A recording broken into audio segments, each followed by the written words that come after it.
दोस्तों एक और बड़ा जबरदस्त किस्म का मैच हो गया, नेल बाइटर हुआ है, आखिर तक गया है। ये भी लास्ट बॉल के ऊपर आ गए थे। बात जो है सारे T20 की तरह होते हैं, आप जिस तरह मर्जी सोचते रहे, आप समझ लें कि हम जीत गए, 2 ओवर अच्छे करा दिए, लेकिन बात एंड में 3 बॉलों के ऊपर आ जाती है। और वो 3 बॉलों के ऊपर अगर 3 छक्के लग जाए तो गेम जो है बिल्कुल बदली भी होती है। वो सिर्फ एंड में नहीं होती, वो कहीं पर भी हो सकती। तो इसके अंदर भी आखिर के ऊपर बात आ गई थी, मेरे हमें 1 बॉल के ऊपर 7 रन चाहिए थे, एंड में 1 छक्के की गेम रह चुकी थी। लेकिन मुझे ये पता था कि अगर ये छक्का लग भी जाए ना लास्ट बॉल के ऊपर, तो इन्होंने जो सुपर ओवर है उसके अंदर कुछ भी नहीं करना, क्योंकि जो ये बांग्लादेश वाले प्लेयर्स हैं ना, इसी तरह प्रेशर के अंदर आके ये जो है क्रम्बल कर जाते हैं।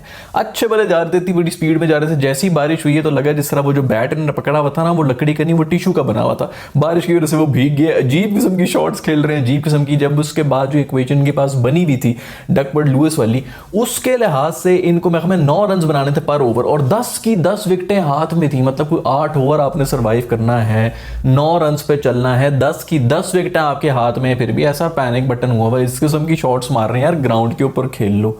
उठा के चमचे जो है ऊपर कर रहे हैं और इतने ऊंचे फेंक रहे हैं कि फील्डर अगर कराची में भी खड़ा होना तो वो भी भाग के पहुंच जाए ऑस्ट्रेलिया कैच करने के लिए, इतनी ऊपर जा रही थी। मतलब या तो चलो बंदा कह के एरियल खेल रहे हैं तो कोई थोड़ा तरीके से ही खेल लें, सीधा ऊपर फेंक रहे हैं। खैर बहुत से कॉन्स्पिरेसी थ्योरीज आना शुरू हो गई है, ये हो गया, वो हो गया, खरीद लिया, फलाना कर दिया, ये कर दिया। मेरा ख्याल में ऐसी कोई भी बात नहीं। बहुत से लोग ये कह रहे हैं कि जी मोमेंटम टूट गया था बांग्लादेश का, वो बहुत अच्छा जा रहे थे। तो मैं आपको बताऊं यार, मैंने बड़ा क्रिकेट देख लिया है, और 180 रन जो है ना, वो कोई छोटी बात नहीं होती। जो मोमेंटम वाकई उस वक्त बांग्लादेश के पास था यार, ये 1 over 2 over 3 over 4 over 6 over भी और चला जाता ना, फिर भी 20वें ओवर तक इसी मोमेंटम को जारी रखना, 180 बनाना कोई इतनी आसान काम नहीं होती। इंडिया जैसी टीम के ऊपर आगे भी जो है वो छलियां लेने के लिए आए हुए, अर्शदीप वगैरह जिस तरह दूसरा ओवर उसने कराया है इस बॉय ने, इसी तरह जब वापस आ जाते हैं तो इस तरह मोमेंटम भी ऊपर नीचे हो रहा था। 180 रन बनाना जो है वो आसान नहीं होता। सबसे अच्छी इक्वेशन बांग्लादेश के पास जो थी वो यही थी कि रिड्यूस ओवर हो और उनका टारगेट जो है वो कम हो, क्योंकि इसी मोमेंटम को वो कम से कम थोड़े टाइम के लिए, जैसे कि बाद में उनको मिल गया था कि 9 ओवर तक आपने इसको मोमेंटम को रखना था।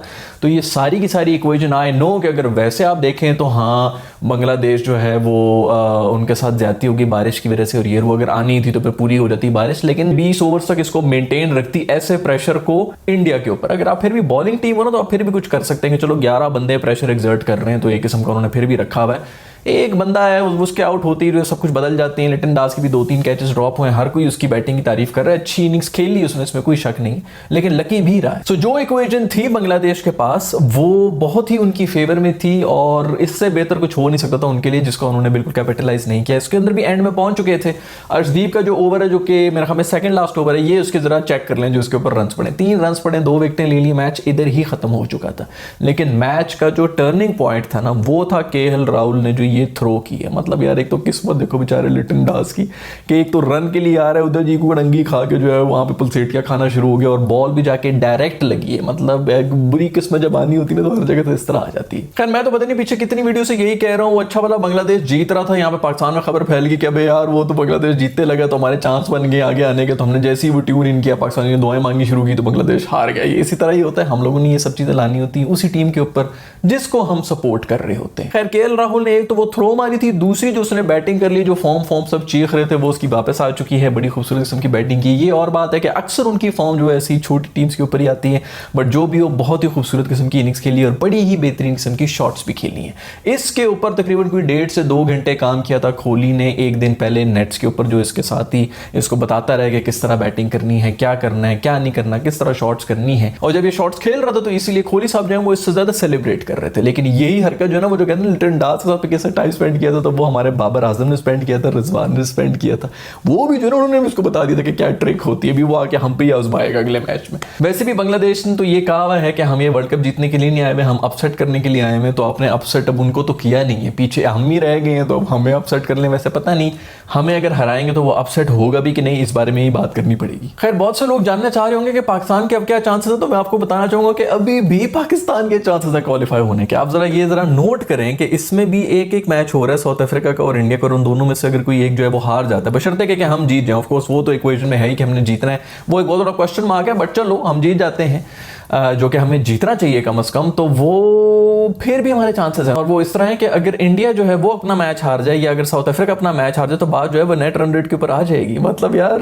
अभी भी हम उधर ही है जिधर हम पहले थे। इतना ईजी ग्रुप था, उसके अंदर भी हमने ऐसा बड़ा रायता फेर दिया। अगर हम लोग जिम्बाब्वे से जीते होते तो हम अभी तक बहुत ही आराम से जो है मतलब साउथ अफ्रीका से हार के भी हमारी इसी किस्म की इक्वेशन बन रही होती है अगर हम जिम्बाब्वे से जीते होते, लेकिन हम वो भी नहीं कर पाए। हम मतलब ये इससे ज्यादा अनफॉर्चुनेट कोई हो नहीं सकता कि हमने इतनी बुरी परफॉर्मेंस दी है। कुछ पता नहीं अगले 2 मैच अगर हम इतने अच्छे खेलें तो बन भी सकता है, चांस ही बन सकता है, और पॉजिटिव तो वैसे भी हमेशा सोचना चाहिए। लेकिन मैं आपको ये बताऊं कि जो सबसे बड़ी क्रूशल चीज हो जानी ना अभी भी आके, वो वही नेदरलैंड्स वाला मैच हो जाना है जिसके ऊपर हम लोग इतने मजे से चल रहे थे।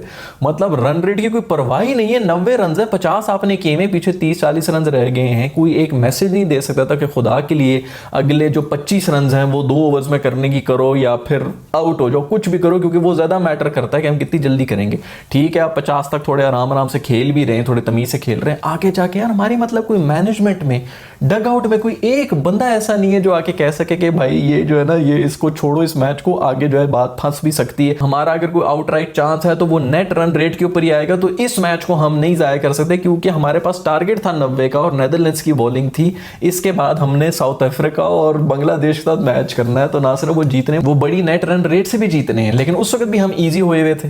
खैर अभी तो पता नहीं बात उस वक्त आएगी भी कि नहीं आएगी, उसके लिए ऑफकोर्स इन दोनों में से किसी एक टीम का हारना तो बनता है। लेकिन अगर फर्स्ट करो हार जाते हैं और नेट रन रेट पे आ जाती है तो ये कितना क्रूशल पॉइंट था जो कि हमने उस वक्त बिल्कुल इग्नोर किया हुआ था। खैर huge shout out to the sponsors of this week's episode जो कि बायनेंस पाकिस्तान है। अगर आप लोगों को नहीं पता तो मैं पहले भी वीडियोस में बता चुका हूं कि बायनेंस जो है वो दुनिया का सबसे बड़ा इकोसिस्टम है क्रिप्टो करेंसीज का। अगर आप लोगों का इंटरेस्ट है क्रिप्टो में काम करने का, खरीदने का, बेचने का, या जो भी इससे मुतालिक जिस किस्म की भी न्यूज से भी अपडेटेड रहने का, तो आप इसको इंस्टॉल करें। नीचे मैंने एक लिंक दिया हुआ है, उसके ऊपर क्लिक करें, साइन अप करें और अप टू डेट हो जाए क्रिप्टो से रिलेटेड जितनी भी लेटेस्ट ट्रेंड्स और न्यूज हैं उसके बारे में, क्योंकि यहाँ पर बायनेंस एकेडमी भी है, वहां पर भी आपको बहुत कुछ मिल जाएगा। इसके अलावा और भी बहुत से फवायद हैं, जैसे कि full time customer support, zero fee, बिल्कुल safe and secure and fast transactions. जैसे मैंने पहले भी बताया कि अगर आप लोग ट्रेड नहीं भी करना चाहते तो कम से कम अप टू डेट होना बहुत ही जरूरी है। तो नीचे जो लिंक मैंने दिया हुआ है उसके ऊपर क्लिक करें, 5 मिनट लगेंगे आपको अपनी डिटेल्स फिल करने में, साइन अप कर लें एक दफा, उसके बाद आपको न्यूज से ही पता चलता रहेगा कि क्या चीज ऊपर जा रही है, क्या चीज नीचे आ रही है, कौन सी क्रिप्टो में इन्वेस्ट करना चाहिए, कौन सी में नहीं करना चाहिए। दूसरा और भी बहुत ज्यादा एजुकेशन मटेरियल है जो कि बायनेंस के ऊपर मौजूद है, तो आप उसको भी स्टडी कर सकते हैं, उससे भी आपको फायदा ही होगा। सो लिंक नीचे, डू चेक इट आउट। वैसे केएल राहुल की फॉर्म वापस आ चुकी है, लेकिन उसकी बुरी फॉर्म के पीछे कोई छुप रहा था ना, तो वो मेरा दोस्त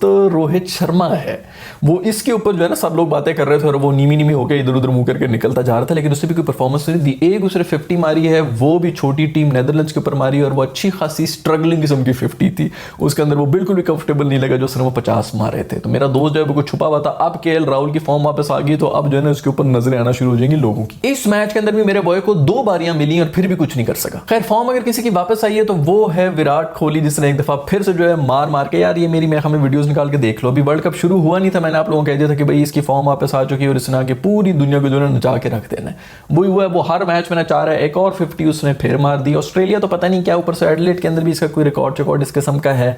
पागल हुआ भाई यार, ये पता नहीं, मेरा ख्याल में जो पुराना जन्म था ना इसका वो इधर का ही हुआ था, वो ऑस्ट्रेलिया नहीं हो सकता जो इन कंडीशंस के ऊपर इस किस्म की परफॉर्मेंस कर रहा होता है। ये वहां पर जाके और ज्यादा कंफर्टेबल होता है। मुझे तो लगता है कि अगर ये ऑस्ट्रेलिया में ही खेल रहा होता तो शायद इसके लिए ज्यादा बेहतर था। खैर भाई जो है वो हमारे इस दफा फिर इस मैच के अंदर भी थोड़ी सी कंट्रोवर्सी होगी, जिसके अंदर फिर ये जो है नो बॉल वो मांग रहे थे। नो बॉल वो ठीक थी, बिल्कुल ठीक थी, लेकिन आप अंपायर को उसका काम करने देना यार। इस तरह तो बड़ी डिसीजन होती है जो कि अंपायर गलत भी ले रहे होते हैं, कुछ भी कर रहे होते हैं, ये जाके चीखे मार रहा होता है। मेरे ख्याल में कोहली साहब जब खेल रहे हो ना तो उसमें अंपायर्स को रखा ही ना करें, इन्हीं को दे दिया करेंगे, तो अंपायरी भी तू ही करिए, बल्कि दूसरी टीम की कप्तानी भी तू ही कर लिया कर, वैसे भी खर्चा बच जाएगा। इतने ज्यादा अंपायर रखने की जरूरत ही क्या है जब कोहली साहब खेल रहे हैं। खैर अगर आप मेरे से पूछे तो मुझे इतना प्रॉब्लम तो नहीं है, अगर नो बॉल के लिए आप कॉल भी कर रहे हैं, अपील भी कर रहे हैं, तो मेरा ख्याल में तो आप कर सकते हैं। लेकिन वैसे अगर देखा जाए तो ये स्पिरिट ऑफ द गेम के तो खिलाफ है। उल्टा गौतम गंभीर भी यही कह रहे हैं कि हाँ जी ये स्पिरिट के खिलाफ है और कोहली को इस किस्म की कोई अपील नहीं करनी चाहिए। लेकिन इस बारे में कोई भी बात नहीं करेगा गौतम गंभीर। अगर बाबर के बारे में कोई कमेंट करते हैं तो सारा पाकिस्तानी मीडिया, इंडिया मीडिया, हर लोग जो है उसके बारे में बात करना शुरू कर देते हैं। आई वुड लाइक टू सी कि इस बात को भी हाईलाइट किया जाए। भाई अंपायर का काम है,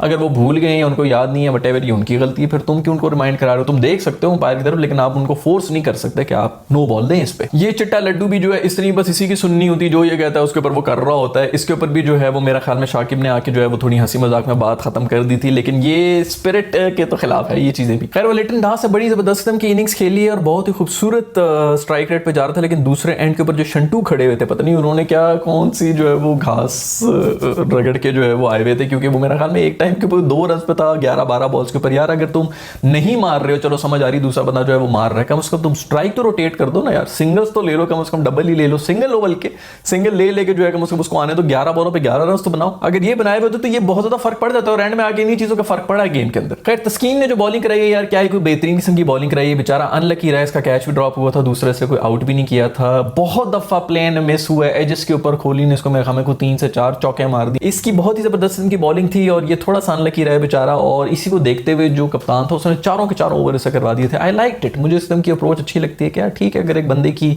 बॉलिंग हो रही है, अच्छी हो रही है, फॉर्म में है, तो बस निकालो यार 4 ओवर आगे के आगे देखा जाएगा। वैसे भी कोहली और उस टाइम पे जो मेरे ख्याल में केएल राहुल खड़ा हुआ था, दोनों का उसमें से एक भी अगर आउट हो रहा था तो काफी हद तक प्रेशर इंडिया के ऊपर आ सकता था, तो वो अच्छा मूव था मेरा ख्याल में। अगर इस तरह की कोई बॉलिंग हो रही है 4 ओवर ये T20 के बचा के एंड में उन्होंने वैसी कुट खानी होती है तो बेहतर यही कि लगा दो चारों के चारों। फिर एंड में आके इसी बॉय ने जो है बैटिंग भी की थी, तो दूसरे एंड के ऊपर बांग्लादेशी बैट्समैन खड़े हुए थे, वो तो पता नहीं पिच से जो है बाहर निकल के जो हर चीज लेग के ऊपर उड़ाने की कोशिश कर रहे हैं यार। पता नहीं तुम, एक तो तुम इतनी पहले जो है वो अपनी पोजीशन के ऊपर आ रहे हो कि बॉलर को भी पता चल रहा है, बॉलर भी रन अप पे ही है कि ये जो है यहाँ पे खड़े हो गए हैं, उधर खड़े हो गए हैं, थोड़ा सा कम से कम उसको आने तो दोनों एंड के ऊपर कंफ्यूज करो। और ये शुक्र है कि एंड में छक्के मार दिए थे तस्कीन ने, नहीं तो ये स्कोर यहाँ तक भी नहीं पहुंचने लगा। खैर मुझे उम्मीद है कि आज की एपिसोड आपको जरूर पसंद आई होगी, अगर ऐसा है तो लाइक के बटन को छू लें, और दूसरा मैं आपको रिमाइंड भी करा दूं कि नीचे बायनेंस का मैंने लिंक दिया हुआ है, इसके ऊपर क्लिक करें और अपने आप को साइन अप कर लें, इसके ऊपर एक दफा आ जाएं, उसके बाद आगे जो करना होगा ना वो फिर देखेंगे। I will see you in the next video, bye.